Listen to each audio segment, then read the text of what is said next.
आइए एक बिरहा आपके बीच हरिओम म्यूजिक कंपनी से आपके बीच में भेज रहा हूं। गायक धर्मेंद्र यादव, ग्राम प्रधान विकास खंड मर्दा से। मित्रों, ये एक अद्भुत कहानी जो शायद ही कभी आप बिरहा में सुने होंगे। एक ब्राह्मण की शादी शूद्र कन्या से कैसे होती है, जहां आज छुआछूत चरम सीमा पर है। उस जमाने में ब्राह्मण की शादी शूद्र कन्या से कैसे हुई, इस बिरहा में आपको मिलेगा। पूरी बिरहा सुनेंगे, आपको आनंद आएगा। भूमिका से शुरुआत है मास्टर।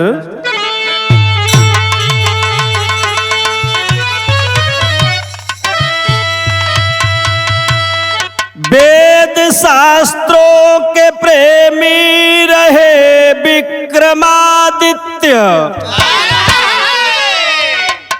सर्वदा करते रहते विद्वानों की पूजा। प्रश्न मन को मथे जा रहा बरुरुचि, तेरे समतुल्य है कोई पंडित न दूजा। श्लोक है कौन वाल्मीकि रामायण का, काव्य में रखता स्थान अनुपम अनूठा। दूंगा सर्व स्वेच्छा जो है आपकी, वरना दरबार में तेरा पांडित्य झूठा।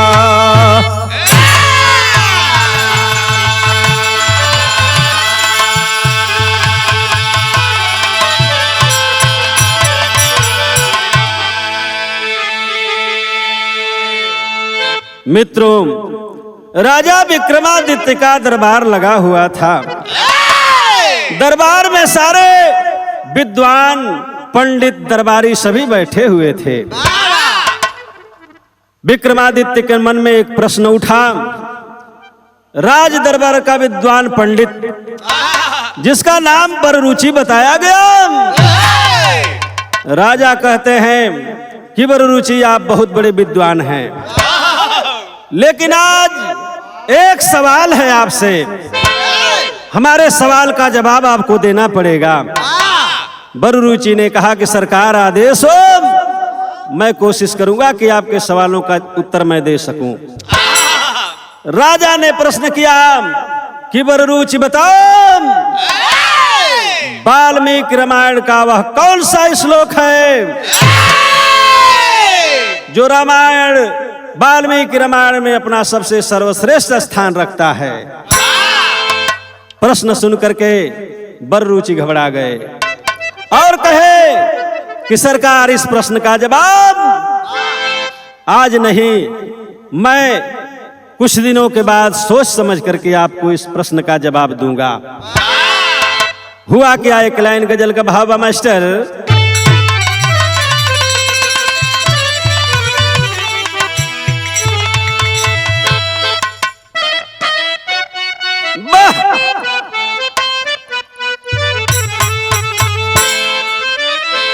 गीत का बोलबा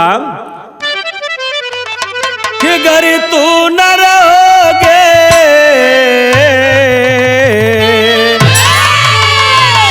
अरे गर तू न रहोगे तो वफा कौन करेगा।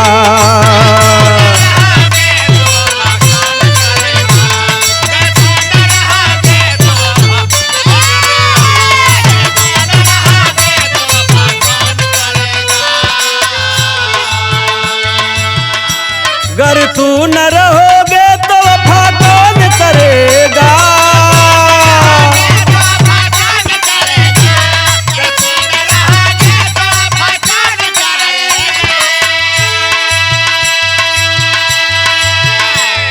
तेरे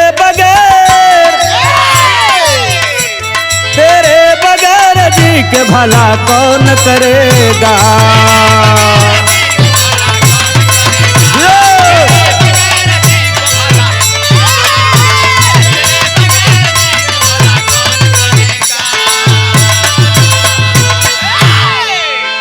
राजा का प्रश्न सुन करके वह विद्वान पंडित बररुचि घबरा गया। रात भर जगा रहा, प्रश्न का जवाब खोजता रहा, लेकिन उसको कुछ सूझ नहीं रहा था, बड़ा बेचैन था। तो कवि को कहना पड़ा,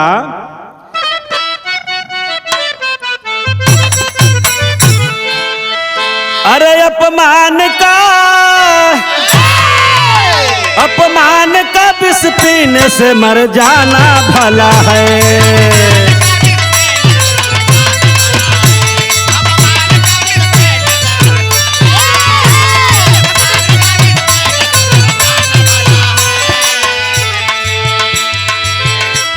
अपमान का विष पीने से मर जाना भला है।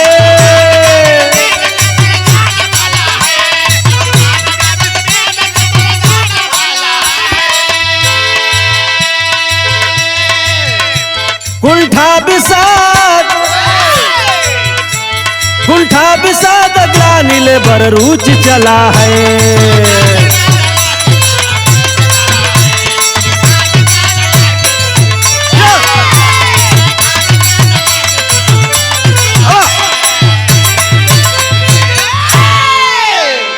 बररुचि को रात भर नींद नहीं आई, प्रश्न का जवाब खोजता रहा। अंत में सोचता है कि चलूं कहीं इस प्रश्न का जवाब खोजूं। निकल जाता है घर से बाबू, और यहां तक प्रण कर लिया कि जवाब नहीं, अगर मैं खोज पाया तो दरबार में नहीं जाऊंगा, कहीं अपना प्राण त्याग दूंगा। चल देता है तो कैसे,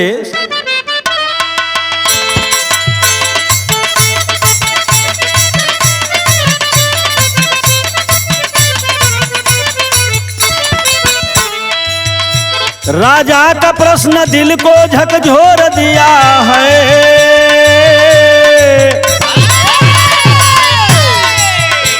बररुचि को शीशे की तरह तोड़ दिया है।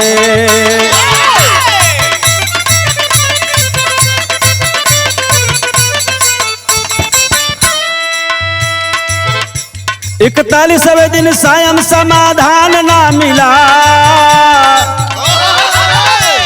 दिनकर ढला पश्चिम में विश्राम ना मिला।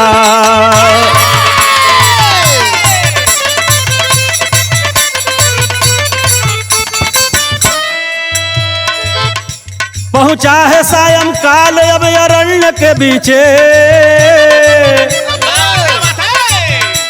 करने लगा विश्राम पीपल वृक्ष के नीचे।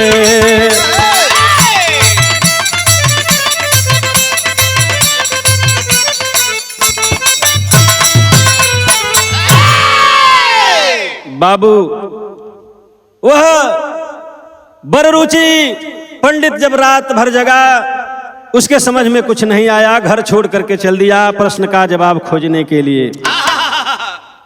जवाब खोजता रहा, विद्वानों से पूछता रहा, कोई जवाब नहीं दे पाया।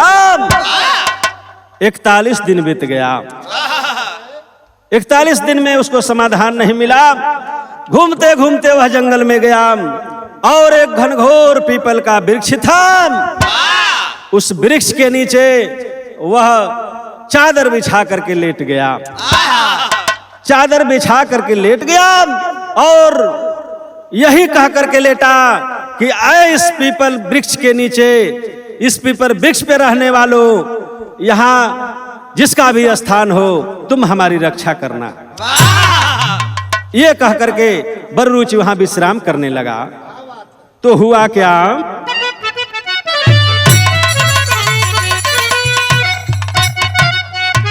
वाह भाई वाह, वह गीत बा जो मास्टर संगीत करत हुअन कि हमारी घुघुटा पे बैठे मैं ना चिराई, अरे उड़ावाला से नहीं उड़े हो।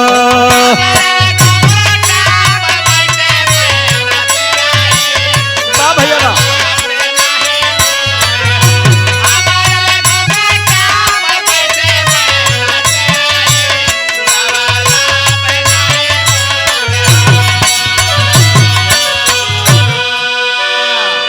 जवना पेड़वा के नीचे बड़ रुचि सुतल रहलन, ओ पेड़वा पर कुछ प्रेत आत्मा रहत रहलन।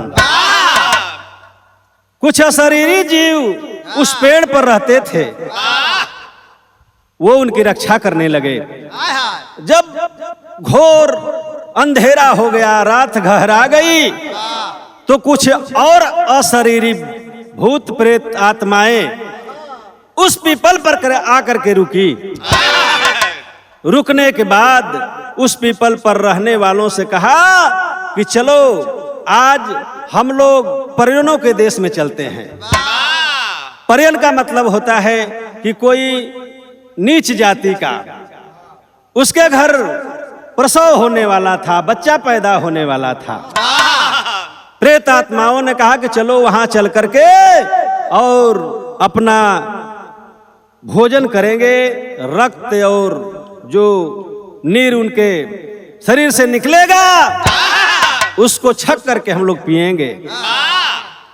उस वृक्ष पर रहने वाले प्रेत आत्माओं ने कहा हम लोग नहीं जा सकते। क्यों नहीं जा सकते बताते हैं।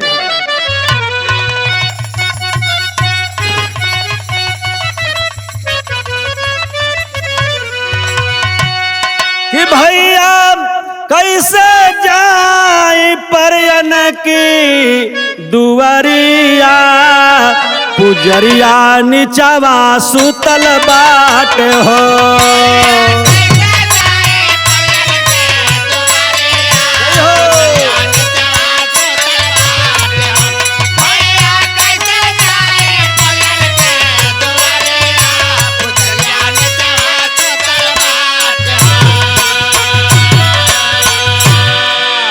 असरे रे सत्ताधारी पहुँचे जब भावनवा,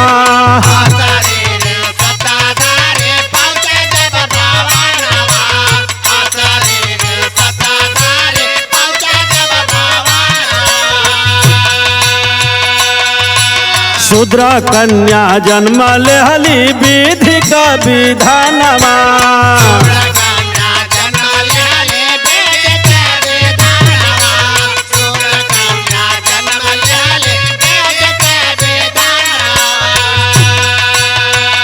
रक्त नीरा पी के दिहाले खबरिया, पुजरिया नीचवा सुतल बाट हो।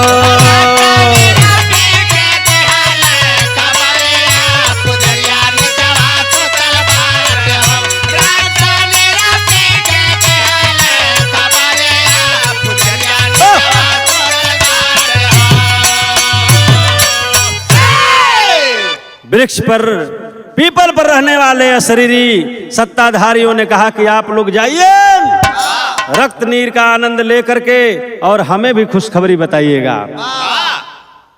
जो सत्ताधारी आए थे वो चले गए। वहां जाकर के देखते हैं कि एक कन्या उत्पन्न हुई है।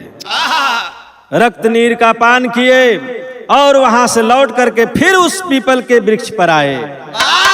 जब पीपल के वृक्ष पर आए, आकर के वहां का संदेशा पीपल पर रहने वालों से बता रहे हैं। क्या कहते हैं?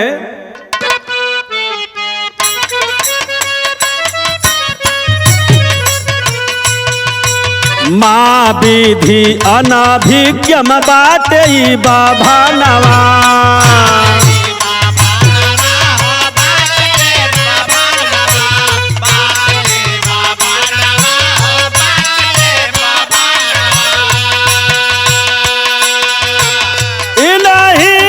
शादी होई ब्रह्मा के विधानवा।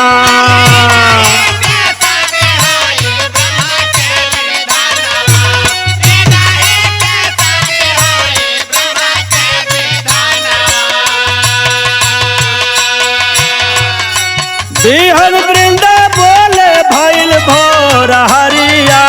पुजरिया निचवा सुतल बाट हो।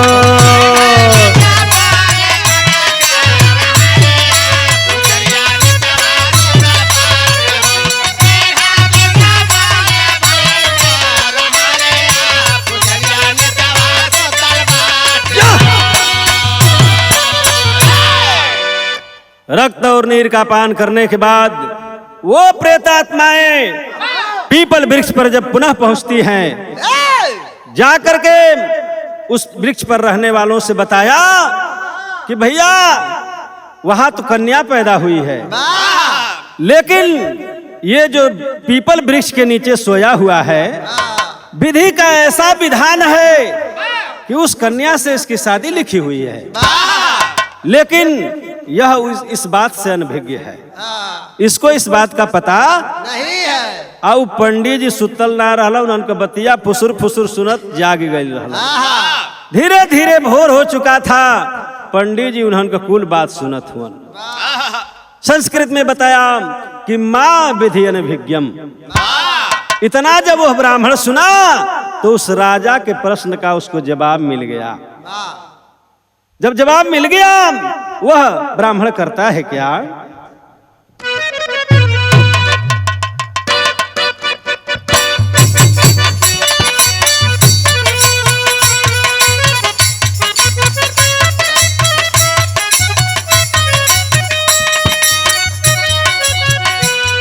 यहाँ गीत उहे लागल जौन मास्टर हमारी इशारा करत हुन।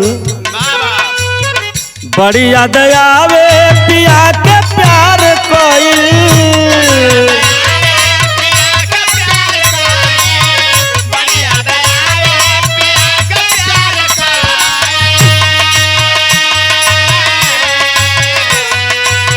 रतिया त रतिया पहाड़ दिन भइल,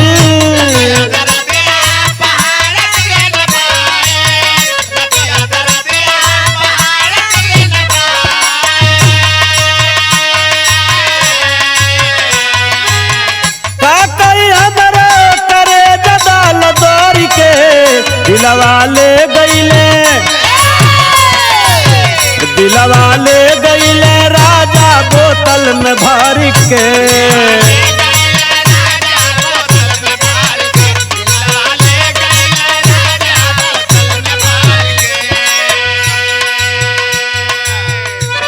बररुचि को उत्तर मिल गया। उत्तर जब मिला, बररुचि कैला का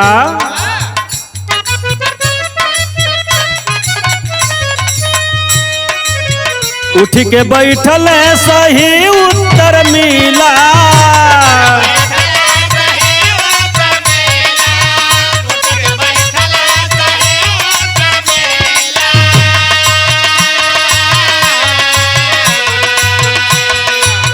चल के बताइब राजा के मनवा खिला।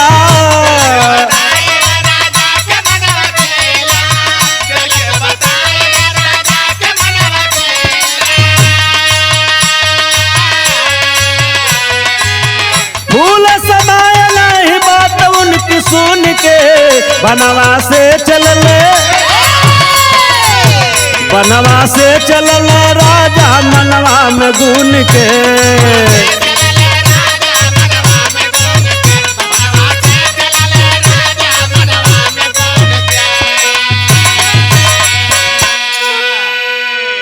उन शरीरी सत्ताधारियों की बात सुन करके ब्राह्मण बड़ा खुश हुआ। आनंद का ठिकाना नहीं रहा। राजा के प्रश्न का उसको जवाब समझ में आ गया। राजा का जवाब देने के लिए वो ब्राह्मण वहां से खुशी खुशी मन से चलता है। कैसे चलल बा?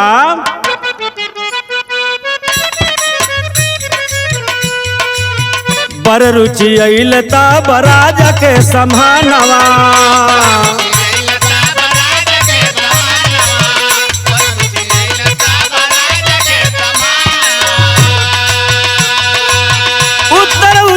भूपति हले समानवा।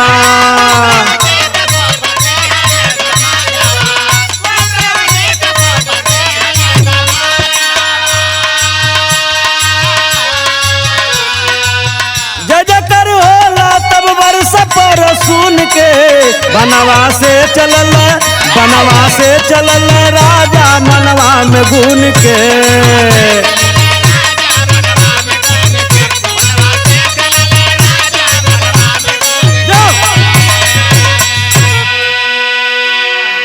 ब्राह्मण देवता प्रसन्न मन से राज दरबार में पहुंचे। जब राज दरबार में बररूच पहुंचा, उसका भव्य स्वागत किया गया। राजा से कहा कि राजन, आपके प्रश्न का मुझे जवाब मिल चुका है, अब मैं आपके प्रश्न का जवाब दूंगा। राजा ने आसन दिया, बैठाया और कहा कि आप मेरे प्रश्नों का जवाब दीजिए। बररूच ने बताया। बररूच क्या बताता है? रामम दशरथ विधिमा विधि जनकात्मजाम, अयोध्यार मिटाओ विधि गच्छताम यथा सुखम।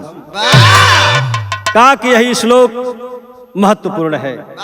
इसका अर्थ है, जब जंगल में राम जाने लगे तो लक्ष्मण को उनकी माता कौशल्या ने संदेश दिया कि बेटा, जंगल में तब तुम जाना तो राम को पिता दशरथ के समान जानना, सीता को मां कौशल्या के समान जानना, और जहां राम रहें उस जगह को अयोध्या के समान जानना।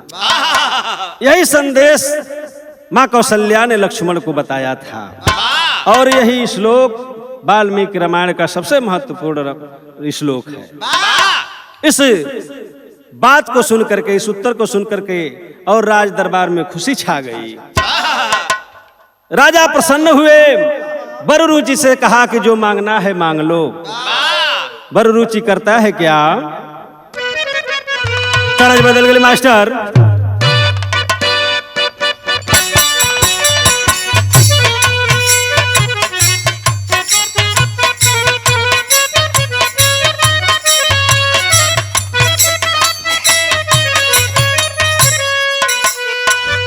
गीत है बाप। खटिया के नीचे बैठल चोरावा, खटिया के नीचे बैठल चोरावा, सास तानी करा नया जोरावा।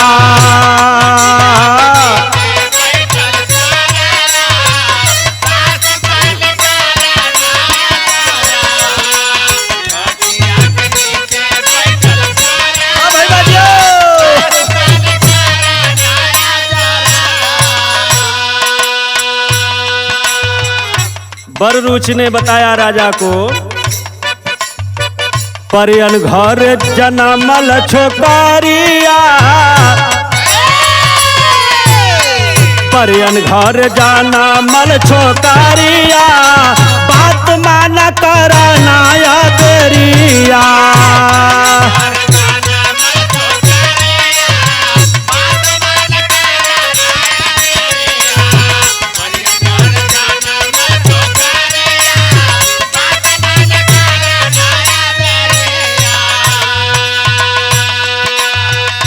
बररूच ने बताया कि राजा, एक बहुत बड़ा संकट पैदा होने वाला है। क्या बताया?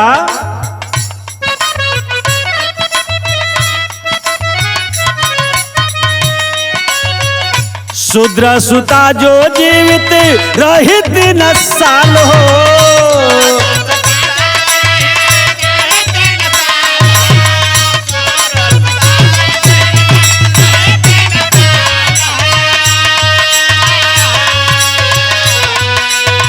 हो जाई विनाश राजा, आ जाई भूचाल हो।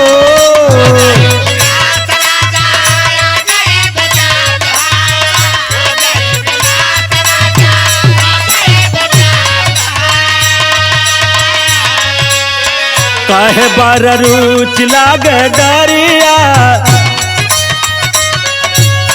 कहे बररूच लागे डरिया, बात मान करना दरिया।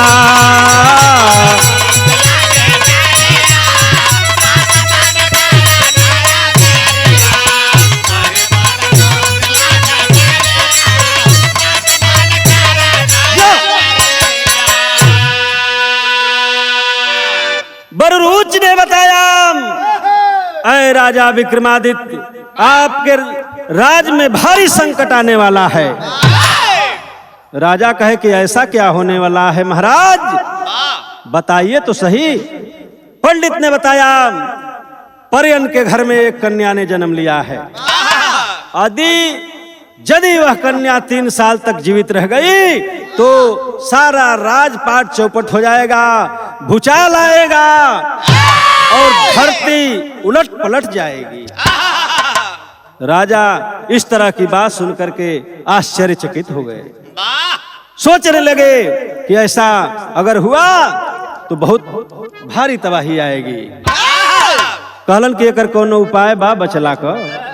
तो राजा से वो ब्राह्मण बता रहा है बचने के उपाय। कैसे बताता है मास्टर? प्रभु आप बसे वृंदावन,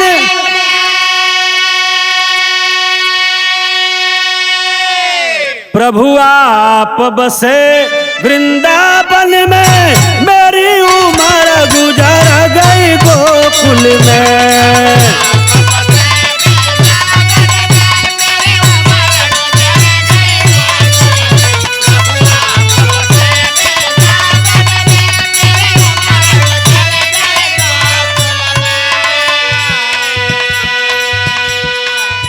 राजा सोच में पड़ गए। क्या सोचने लगे? आश्चर्यचकित चित चल चलता, आश्चर्यचकित चित चल चलता, राजा की मत चकराई है।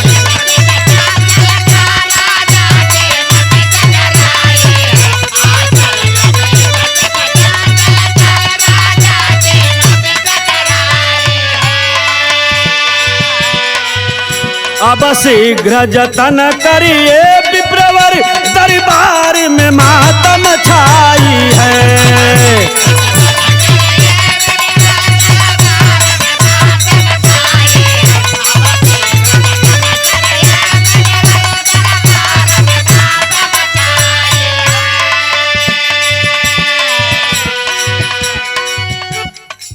राजा की मति घबरा गई।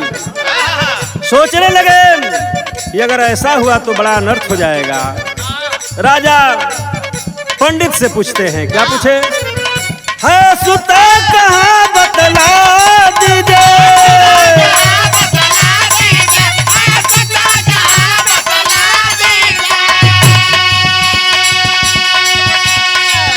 कसती मझधार बचा लीजिए।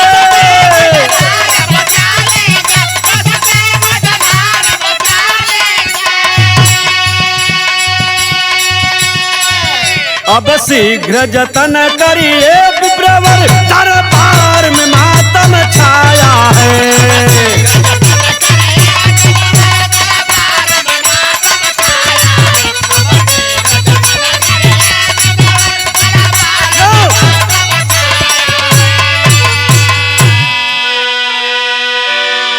राजा ने कहा, विप्रवर उस लड़की का पता बताइए और इसका जल्दी कोई समाधान निकालिए, हमें बहुत चिंता हो रही है। तब हुआ क्या टेरी की लाइन में मास्टर? अरे दरबारी सब बतावे बतिया, होगी जघन्य हत्या जुगती सभी लगावे।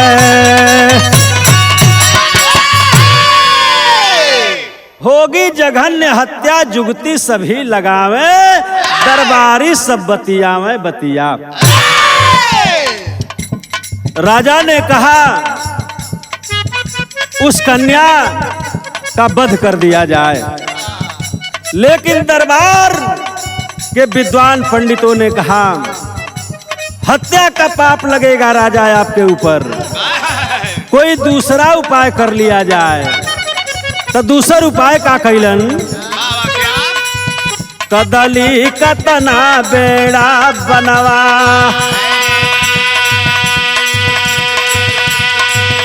कदली कतना बेड़ा बनवा, छतरी तनवा सिर ज्योति जलायो।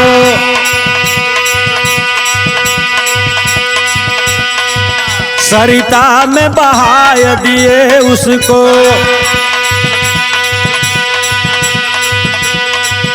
विधि हाथ में जीवन मौत लिखायो।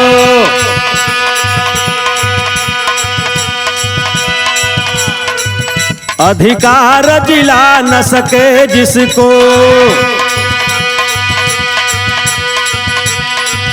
उसे मारन को नहीं शास्त्र बतायो।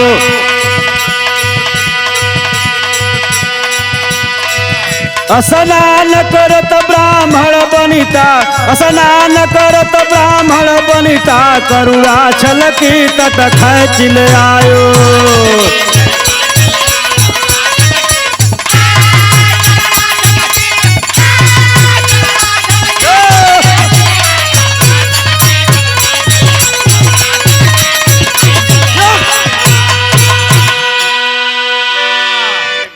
राजा को दरबारियों ने उपाय बताया, उसे उसकी किस्मत पर छोड़ दिया जाए। एक बेड़ा बनाया गया, बेड़ा पर उस कन्या को सुला करके उसके सिरहाने एक दीपक जलाया गया और नदी की धारा में उसे प्रवाहित कर दिया गया।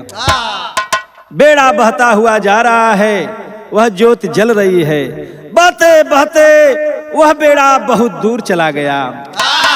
धीरे धीरे सवेरा हो गया और नदी में ब्राह्मण और ब्राह्मणी स्नान कर रहे थे। जब देखते हैं कि एक बेड़ा बहता हुआ जा रहा है किनारे से, उसमें कोई बच्चा रो रहा है, उसके सिरहाने ज्योत जलाई गई है। ब्राह्मण को करुणा आ गई। ब्राह्मणी ने कहा कि पतिदेव इसे किनारे ले आइए।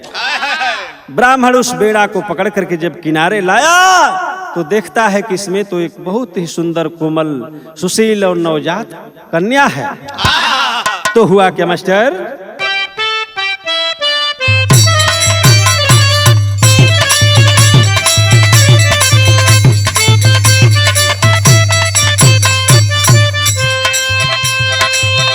ये तो है बा तोरी गड़वा में सिंघाड़ा भौजी डाल दे का।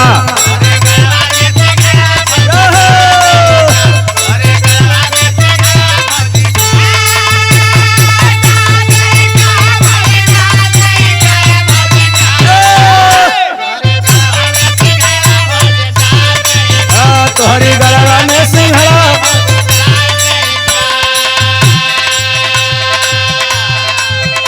मन करे तो बताओ यौरी माल दई का।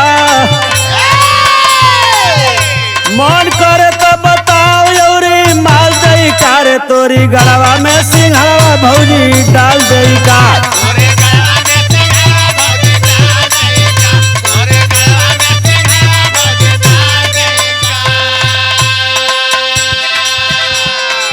ये हर पंडित और पंडिताइन के बड़ा दया आइल, लड़की आके घरे ले अलन। आज जब घरे लेके अलन तो आज उनकी घरे सोहर गवात बा। कैसे गवात बा मास्टर? हो खुशिया पंडित जी के गूंजे किलाकारी अंगना।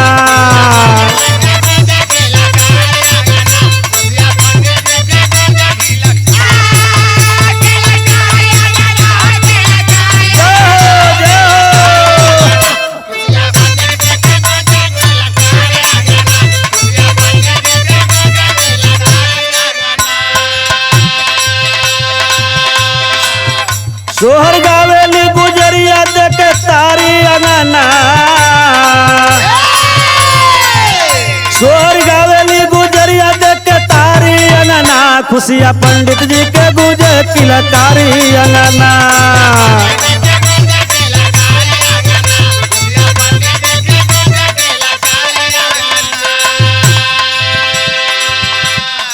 धीरे धीरे बीतल 16 साल का उमरिया।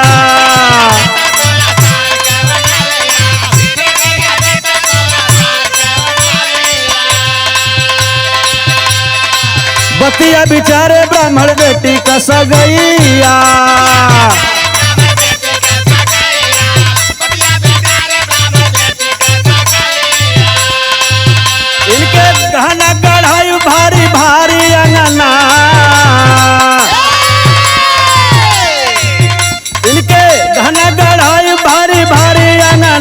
खुशिया पंडित जी के गुजल किलकारी अंगना।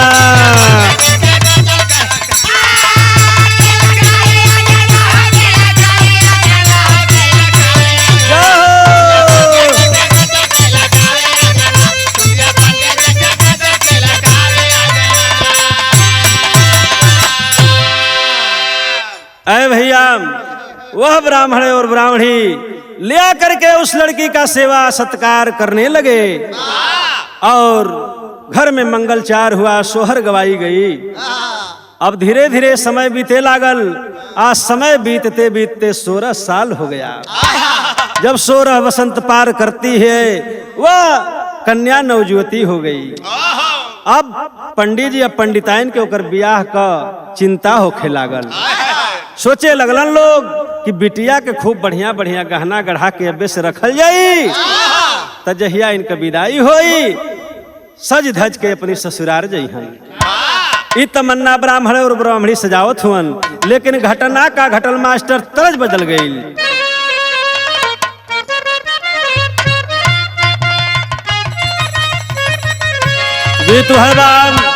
अरे गजब भार हो गजा भार का गुजारिया गजब कर हो।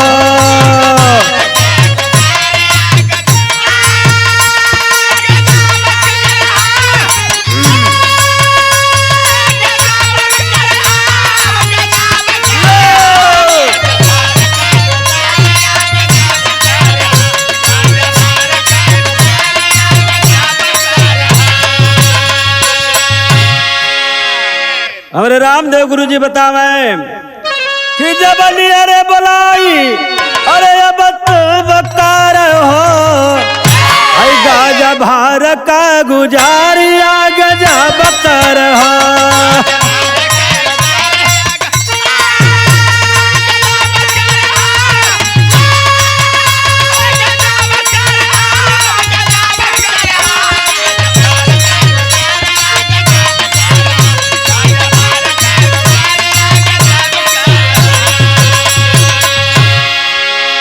लेकिन घटना का घटल बाबू, अरे विधि कैली खला हो, विधि कैली खला लीलारवा मिटावना कोई।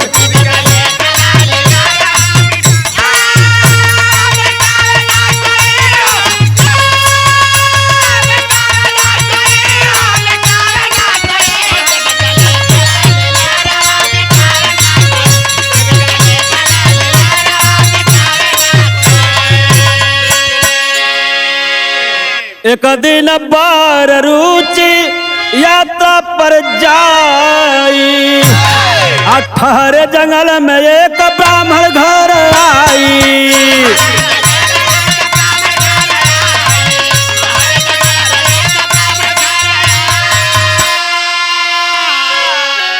होली हो के रही जज में अरे रोक पावना कोई, तब विधि कली खला लीलारा मिटावना कोई।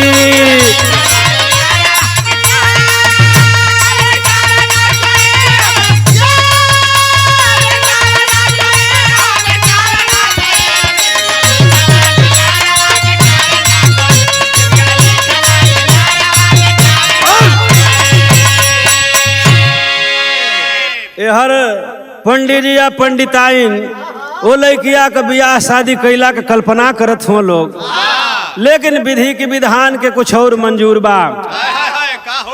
ऊपर रुचि ब्राह्मण जन विक्रमादित्य का दरबारी पंडित रहलन, उनके मन में आयल के चली तनी कुछ देशाटन कयावल जा। यात्रा करने के लिए निकल गए और घूमते घूमते उसी ब्राह्मण के घर पहुंचे, जिस ब्राह्मण के घर वह कन्या पली और बढ़ी थी। जब करा घरवा पहुंचलन, पंडित जी बड़ा सेवा सत्कार पंडित और पंडिताइन मिलके वो बररुचि ब्राह्मण का कैलन। रात का जब बररुचि ब्राह्मण ठहरलन तब कैलन का पहबट कलाइन बा मास्टर।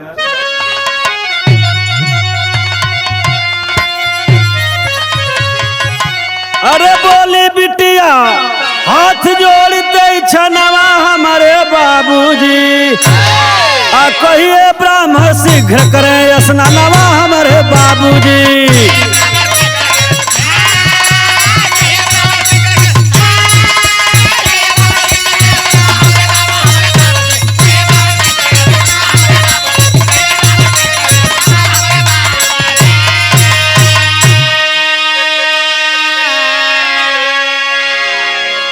कन्या कहती है कि बाबूजी ब्राह्मण को भोजन करने के लिए आदेश कीजिए। बररुचि ने कहा कि मैं पहले स्नान करूंगा, इसके बाद भोजन करूंगा, लेकिन मेरी एक शर्त है। शर्त यह है कि मुझे 108 प्रकार का व्यंजन चाहिए, और जब मैं खाना खा लूं तो 3 लोग मिलकर के खाएंगे, फिर खाने के बाद 4 लोग मुझे उठाए रहेंगे। सारी शर्त लड़की ने मंजूर कर लिया और कहा कि बाबूजी कहिए ब्राह्मण स्नान करके भोजन के लिए चले आवे। तो हुआ क्या, 100 लोग भोजन से मतलब, अरे वैश्य देव की पूजा हो। 108 व्यंजन से मतलब आदि की चटनी दूजा हो। अरे बीन बान चीरा पट्टी मंगनवा हमारे बाबूजी, अब पान सुपारी चूना साथ समनवा हमारे बाबूजी।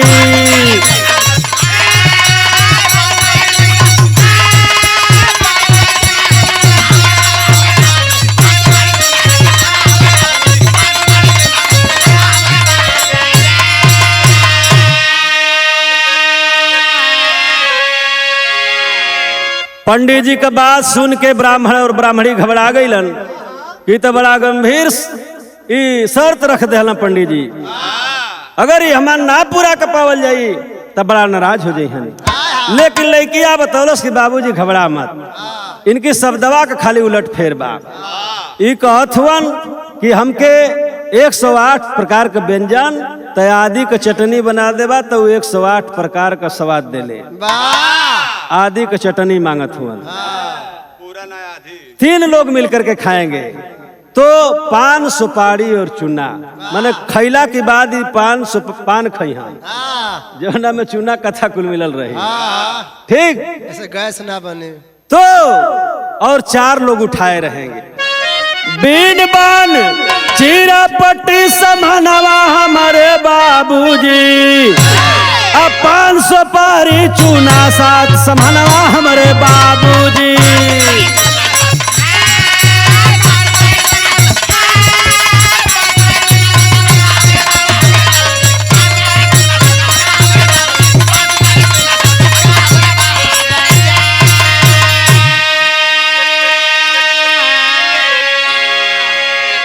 कहलस कि खैला के बाद ही पान खइहा।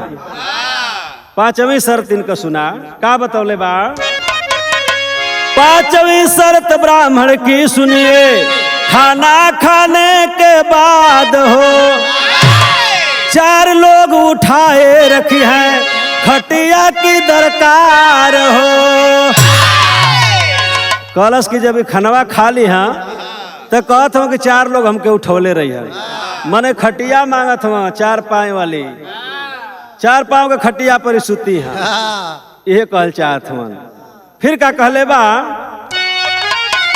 कराई प्रेम से सोए। जब सुबह हुआ ब्राह्मण सोच गया कि इसकी लड़की बड़ी चालाक है, लड़की विद्वान है, क्योंकि पंडित जी की वेशभूषा और उनके चेहरे को पढ़ लिया था ब्राह्मण ने। सोच गया कि यह तो घबरा गए थे पहले, लेकिन लगता है कि इनकी लड़की चालाक है, उसी ने इनको सारी बात बताया है। कहला कि ब्याह कदा अपनी लड़की से, कहला खोजी के राम मिल्ला भैया, हमान का तो सोचते रही है शादी कैलन कन्या से, लेके वहीं से अपने घर के लिए वापस हो जाते हैं। भैल का अल्लाह कलन मास्टर तब प्रणय सूत्र बंधन में अरे बर रुचि बाध गईल भैया।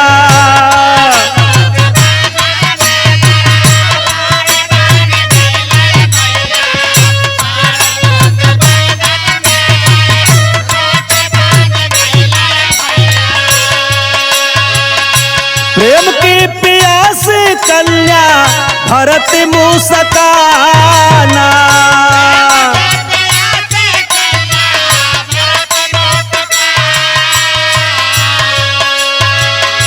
सजिया पर के सियासा वारत दुल्हन के भैया।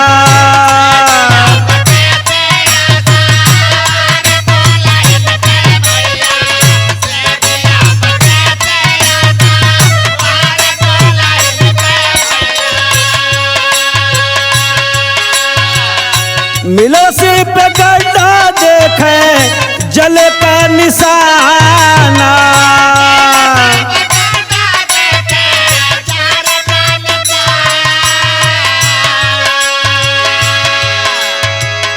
रनिया बतावई बेड़ा बहुत जात रहल भैया।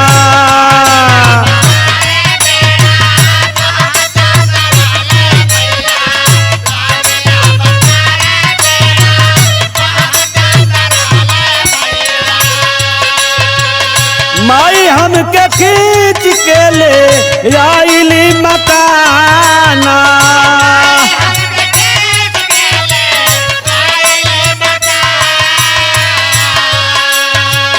अपनी कोखिया से नहीं दिहल जन्मवा राजा।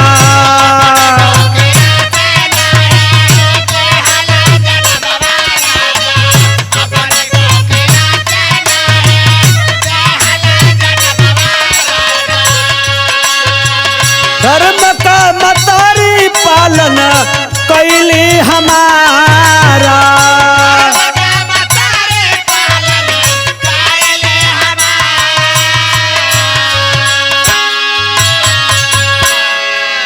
ए भैया बर रुचि उस कन्या से शादी करके दुल्हन बना करके उसको अपने घर ले आए।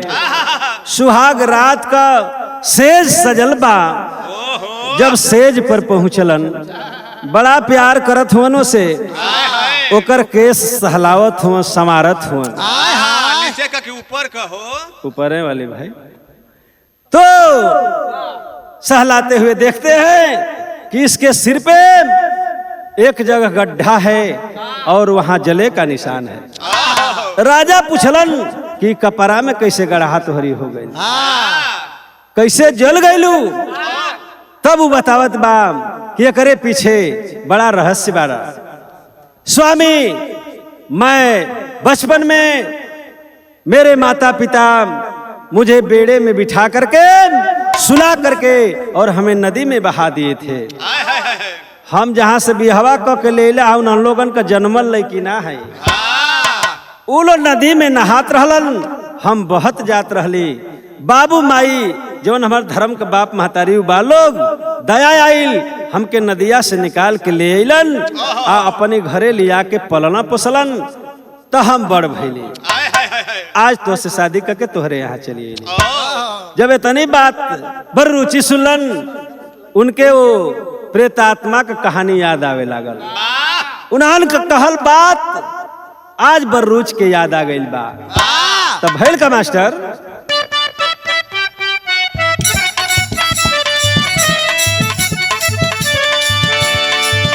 तहिया परिचय सुना तो ब्राह्मण होत भोरिया।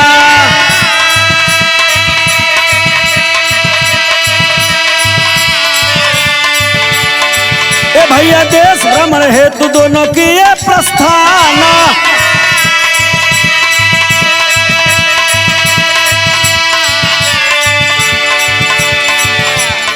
रहली गर्भवती प्रसव काल नियरइले।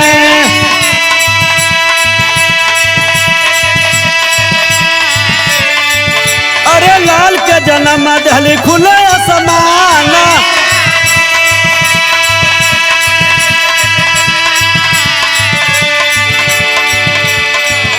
अरे पति परमेश्वर जग में ना टले बचनिया,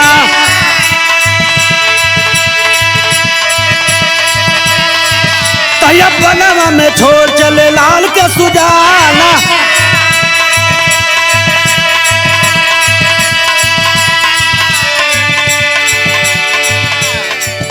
तैया दोनों के संबंध से ही गारह लाल भइल।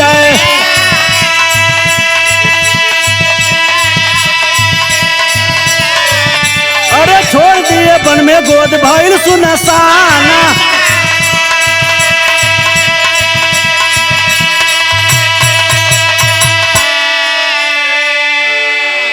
ब्राह्मण को जब उस कन्या की असलियत मालूम हुई, ब्राह्मण घबरा गया, सोचा कि बिरादरी में बदनामी होगी। उस कन्या को लेकर के जंगल में चल दिया भ्रमण हेतु। जब लेकर के चला, कन्या गर्भवती थी, उसके पेट से एक बच्चा पैदा हुआ। जब बच्चा पैदा हुआ, ब्राह्मण पूछता है कि बच्चे का मुंह खुला है कि बंद है। ब्राह्मणी ने बताया कि बच्चे का मुंह खुला है।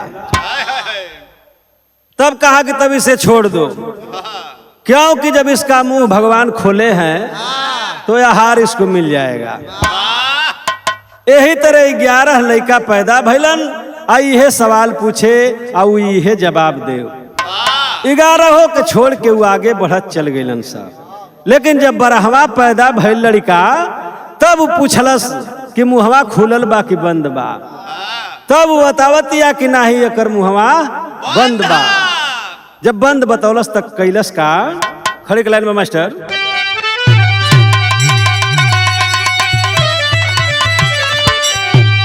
प्यासी रह गई ममता, अरे ना बनाइल पलना, कसोहर ना गूंजल अंगनवा माई कललना।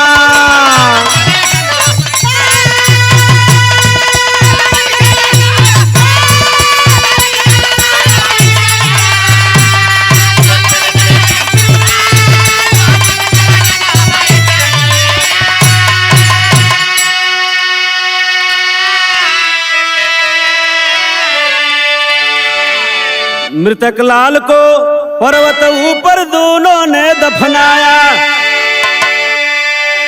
वायली कुल्ली पल्लम यह स्थान कहाया। केरल में होला पूजनवा माई कहलना।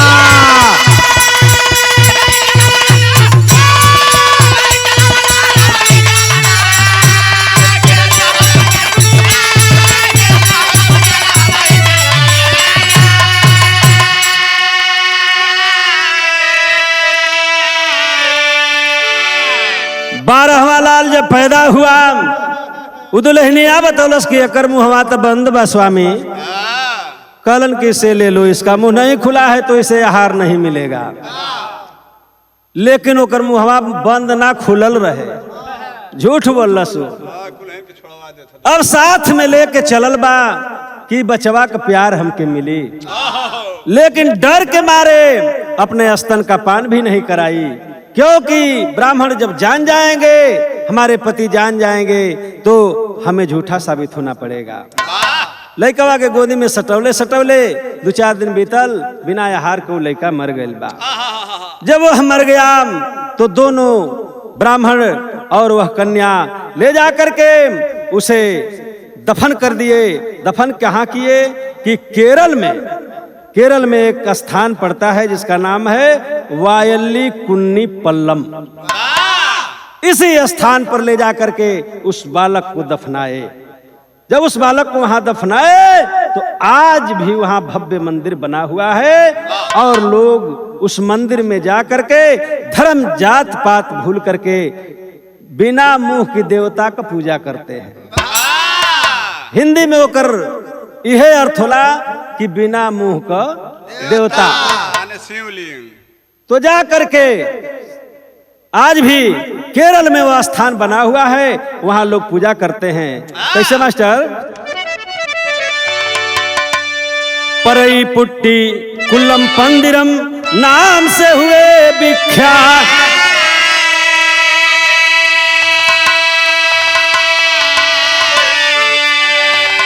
विद्वान सभी पूजे जाते ना धर्म जात ना पात भूत ब्रह्मा का विधनवा माई कर ललना।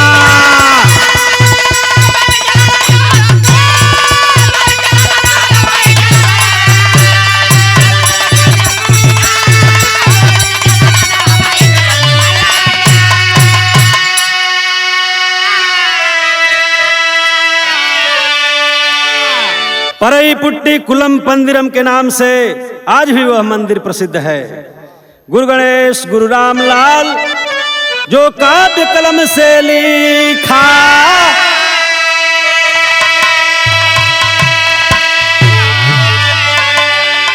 स्वर्ग विराजे कवि चंद्रिका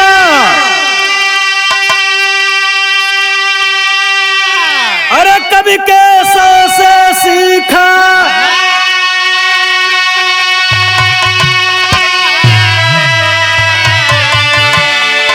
अरे दरबारी सब मिलावे बतिया दहीने कवि भूषण के सितार वाली धाम दरबारी सब बतियावे बतिया।